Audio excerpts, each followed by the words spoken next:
छोरी कान्छी छोरी हजुरको सामु आइपुग्यो। आज हामी काँक्रा आलुको अचारको रेसिपी सेयर गर्नेछौँ। यो चाहिँ हाम्रो काँक्रा अनि यो चाहिँ हाम्रो काँक्रा आलु अनि तिलको छोप हाल्यौँ। तिलको छोप हालेपछि हाम्रो घरमा डल्ले खुर्सानी मनपर्छ, डल्ले खुर्सानी हाल्यौँ। त्यसपछि नुन हाल्यौँ अनि देन आफ्टर धुलो खुर्सानी हाल्नेछौँ अनि जो चाहिने मसला बेसिक चिज हाल्नेछौँ।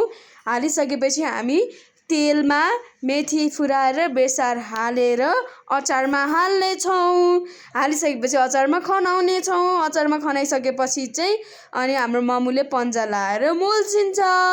पन्जा चाहिँ हाम्रो ब्लू कलरको पन्जा छ, ब्लू कलरको पन्जा लाउनुपर्छ, नभए हात पोल्छ किनकि डल्ले खुर्सानी छ। फेरि पनि यो रेसिपी चाहिँ हाम्रो हजुरआमालाई खुवाउनको लागि बनाएको। यो चाहिँ चुक हालेको।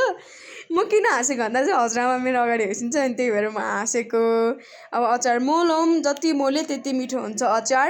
यसमा चाहिँ नुन, बेसार, धुलो खुर्सानी, तेलमा चाहिँ हामीले बेसार हालेको छौँ, त्यही भएर यो हल्का पहेँलो भएको छ। धन्यवाद।